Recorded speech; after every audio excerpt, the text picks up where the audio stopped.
కాలచక్రం గిర్రున తిరిగింది. ఒక చీకటి అధ్యాయం ముగిసి మకరరాశివారి జీవితంలో వెలుగులు నింపే స్వర్ణయుగం, అవును, ఒక స్వర్ణయుగం 2026 రూపంలో రాబోతోంది. గత 7.5 ఏళ్లుగా ఏలినాటి శని ప్రభావంతో అడుగడుగునా అవమానాలు, ఆర్థిక ఇబ్బందులు, అనారోగ్యాలు చూసిన మీకు ఈ కొత్త సంవత్సరం ఒక పెద్ద ఉపశమనం. ఇక నా వల్ల కాదు అని మీరు ఎక్కడైతే అలసిపోయారో అదే చోట ఇదిగో నేనున్నాను అని శనిదేవుడు మీకు అండగా నిలబడే సమయం ఆసన్నమైంది. మరి ఈ 2026లో గ్రహాలు మీకు ఎలాంటి ఫలితాల్నివ్వబోతున్నాయి? ముఖ్యంగా జూన్ తరువాత జరగబోయే ఆ అద్భుతం ఏంటి? ఎవరికి డబ్బుమూటలండుతాయి? ఎవరికి ఆరోగ్యంపై దెబ్బ పడుతుంది? ఈ విషయాలన్నీ లోతుగా తెలుసుకునే ముందు మీ ఇష్టదైవం పేరును కింద కామెంట్ బాక్సులో తెలియజేయండి. అలాగే ఈ వీడియోను లైక్ చేయడం మర్చిపోకండి. మీరు చేసే ఈ చిన్న పని నాకు ఎంతో ప్రోత్సాహాన్నిస్తుంది. ముందుగా గ్రహస్థితిని ఒక ముక్కలో చెప్పుకుందాం. 2026లో మీ రాస్యాధిపతి శని మీ రాశికి 3వ ఇంట, అంటే పరాక్రమ స్థానంలో దర్జాగా కూర్చున్నాడు. దీనివల్ల మీలో ఉన్న భయం పోతుంది, ధైర్యం పెరుగుతుంది. ఇక గురువు సంవత్సరం మొదట్లో 6వ ఇంట ఉన్న జూన్ 2వ తేదీన కర్కాటక రాశిలోకి మారి మీ రాశిని నేరుగా వీక్షిస్తాడు.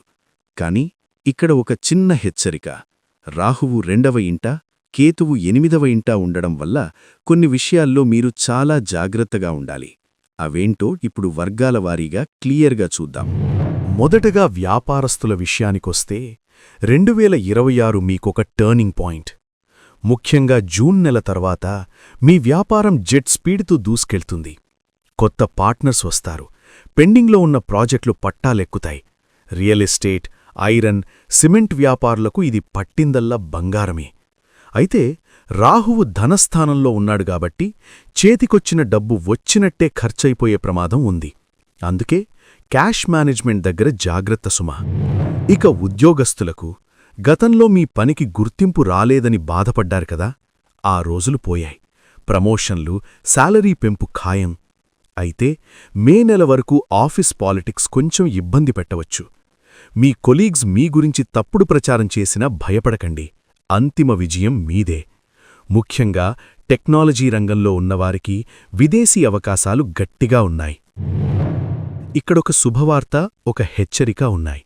ముందు శుభవార్త ఏమిటంటే, అవివాహితులకు జూన్ తర్వాత పెళ్లి యోగం చాలా బలంగా ఉంది. మీరు కోరుకున్న వ్యక్తితో వివాహం నిశ్చయమయ్యే సూచనలున్నాయి.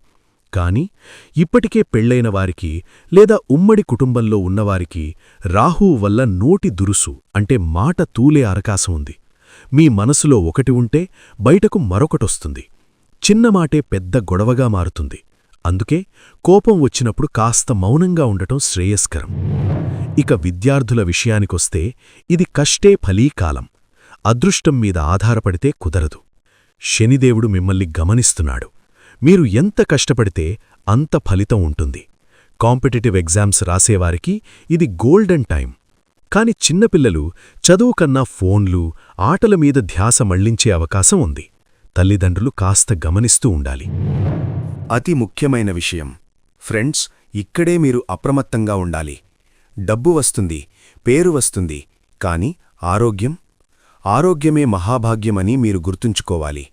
8వ ఇంట ఉన్న కేతువు వల్ల పైల్స్, ఎముకల నొప్పులు లేదా యాంగ్జైటీ వంటి సమస్యలు వేధించవచ్చు. ఆగస్టు నెలలో వచ్చే సూర్యగ్రహణ సమయంలో గుండె లేదా రక్తపోటు సమస్యలు ఉన్నవారు చాలా జాగ్రత్తగా ఉండాలి.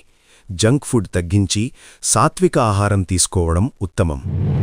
గ్రహాలు సమస్యలిస్తే మన ఋషులు పరిష్కారాలు కూడా ఇచ్చారు. 2026లో మీరు సంతోషంగా ఉండాలంటే ఈ చిన్న పనులు చెయ్యండి.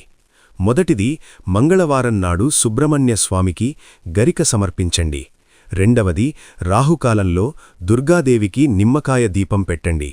మూడవది, ప్రతి శనివారం హనుమాన్ చాలీసా పఠించండి. ఇవి మీకు రక్షాకవచంలా పనిచేస్తాయి. మొత్తంగా చూస్తే మకర రాశివారికి 2026 ఒక విజయనామ సంవత్సరం. ఏలినాటి శని చీకట్లు తొలగిపోయాయి. ధైర్యంగా అడుగువేయండి, విజయం మీదే. ఇంకొక ముఖ్యమైన విషయం, కమెంట్ బాక్స్లో మీ ఇష్టదైవం పేరును టైప్ చేయండి. ఈ వీడియోని లైక్ చేసి ప్రతి నెలా రాశిఫలాలు తెలుసుకోవడం కోసం మా ఛానల్ను ఇప్పుడే సబ్స్క్రైబ్ చేసుకోండి. సర్వే జనా సుఖినో భవంతు. స్వస్తి.